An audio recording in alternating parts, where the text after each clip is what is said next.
my peaches, and welcome back to my YouTube channel. And today I have really, that's the way to say it. So there was this teenage girl, she's of course no longer a teenager, named Elisabeth Fritzl. And she was just a normal teenage girl, living a normal teenage life, getting in fights with her parents and her siblings and all that stuff. But in 1984, that all changed for her. So, on August 28, 1984, 18-year-old Elisabeth Fritzl went missing. Her mother, Rosemary, filed a missing persons report right away. Over the whereabouts of her daughter. So for weeks, there was no word from Elisabeth and her parents. There was no word from Elisabeth, and her parents were left to assume the worst. And out of nowhere, a letter arrived from Elisabeth, claiming that she had grown tired of her family life and ran away. Her father Joseph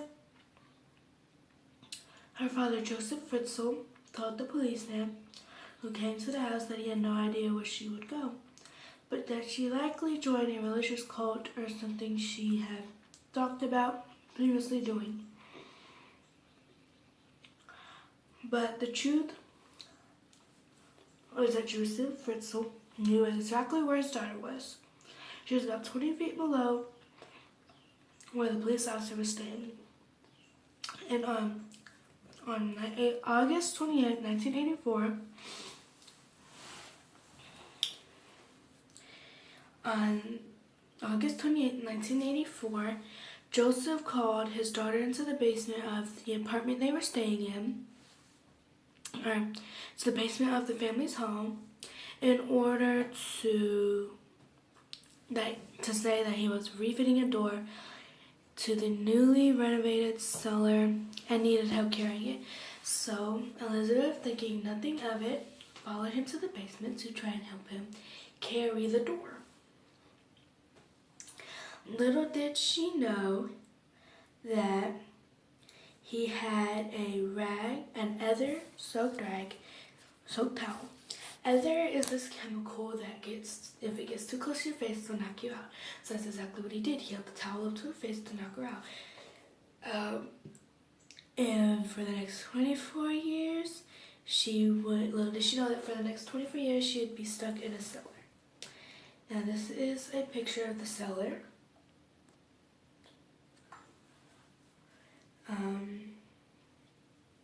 And being on the note, the world just forgot about the missing girl. But Joseph, of course, didn't forget. As far as the rest of the Fritzl family was concerned, Joseph was heading down to the basement just to work on things, just like a loving, caring father would do. But little did they know, Joseph was an absolute monster. So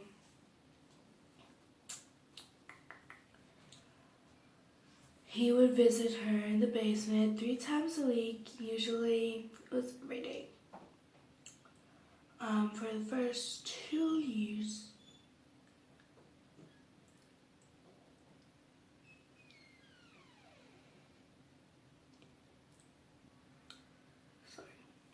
Next 2 years, he left her alone, keeping her captive. Then he began to rape her, continuing the nightly visits he had just begun when she was 11. 2 years into her captivity, Elisabeth became pregnant, though she miscarried 10 weeks into the pregnancy. 2 years later, however, she fell pregnant again, this time carrying to term. In August of 1988, a baby girl named Kirsten was born. 2 years later, another baby was born, a boy named Stefan.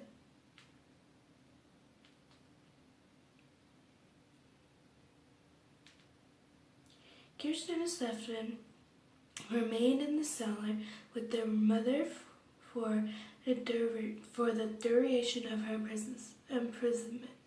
imprisonment.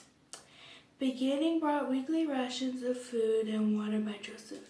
Elisabeth attempted to teach them with education that she had herself, and gave them the most normal life she could under the horrific circumstances they were in.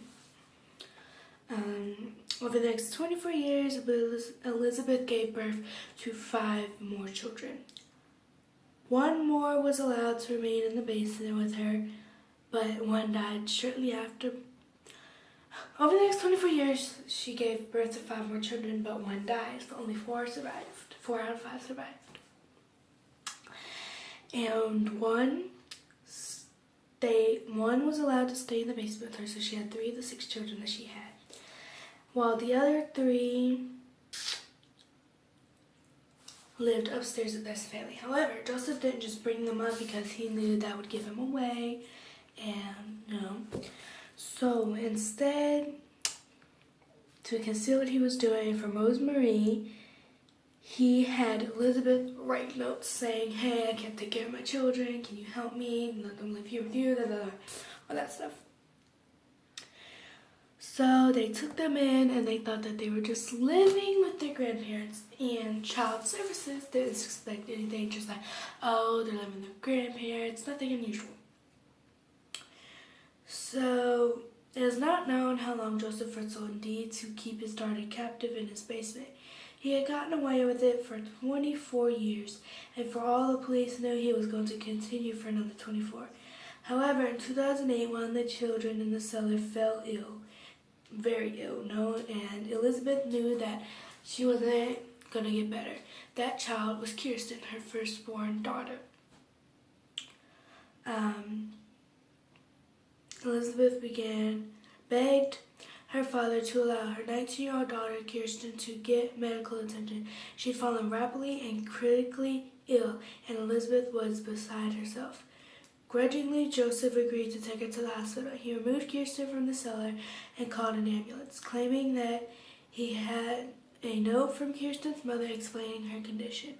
For a week, the police questioned Kirsten and asked the public for any information on her family. Naturally, no one came forward as there was no family to speak of. The police eventually grew suspicious of Joseph and reopened the investigation into Elisabeth Fritzl's disappearance. They began to read the letters that Elisabeth supposedly been leaving the Fritzls and began to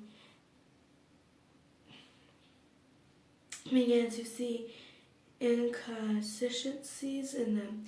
Whether Joseph finally felt the pressure or had a change of heart regarding his daughter's captivity, the world may never know. But on April 26, 2008, he released Elisabeth from the cellar for the first time in 24 years. She immediately went to the hospital to see her daughter, Kirsten, where the hospital staff alerted the police to her suspicious arrival. That night, she was taken into custody and questioned about her daughter's illness and her father's story. After making the police promise that she would never, ever have to see her dad again because she never wanted to, of course, she told the story about her father kidnapping her, raping her, and just completely terrorizing her for 24 years. And for that, he was arrested that night, and he had a sentence. After the arrest, the children in the cellar were released. Rosemary Fritzl fled the home. She allegedly knew nothing about the events taking place right under her feet, and Joseph backed up her story. The teenagers who had lived in an apartment on the first floor of the Fritzl home also never knew what was happening right beneath them. As Joseph had explained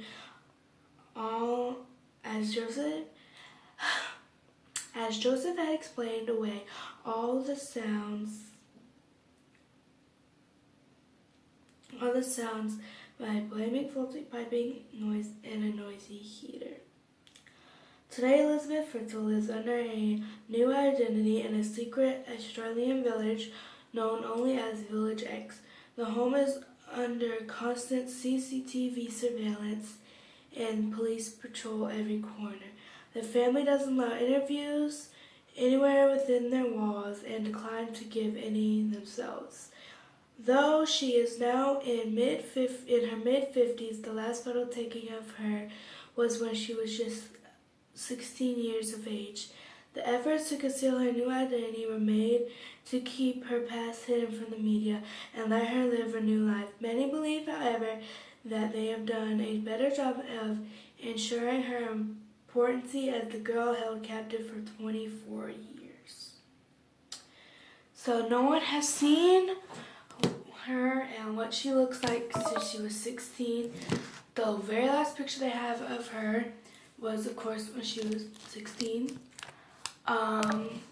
And she's living under a new identity because she doesn't want to be known as the girl held captive for 24 years. She just wants to live a normal life with her 6 children. She doesn't want to see her dad, of course, and she's just being top secret because if the media finds out, they'll follow her everywhere. She has the potential of giving her address away, like where she lives away, and a possibility of her dad coming back to torture her some more, like torture her even worse, to the possibility of killing her because of what she did, ratting him out and stuff.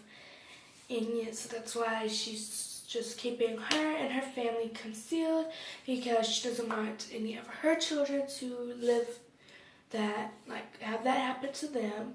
She doesn't want her dad finding her children, and she doesn't want her dad finding her because she doesn't want to relive those events, and she doesn't want her children to live those events.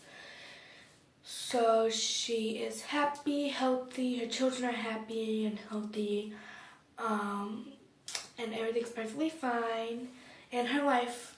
So now she's just going to live the remaining time of her life happy, and she does not want to remember any of those events.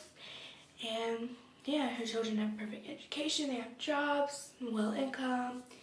Basically, after those tragic events, they had a happily ever after, if you could call it. And I want you guys to comment down below in the comments if you would like me to investigate on some more of these cases. Like, let's say, the John Bonet case. I hear that they're reopening it and doing some more investigation on it. And if you guys want me to read and investigate about that and give you guys some information on that, or if you just want some more of these cases, you just want me to tell you guys these stories, because I get where y'all coming from. These are my favorite videos too. I love watching these videos and hearing about these people and things going on in the world. So yeah, just let me know if you guys want me to continue doing more videos like this, and I hope you guys enjoyed this video. Give it a big thumbs up and subscribe, and of course comment down below if you want me to make more of these videos. Yeah, bye my peaches.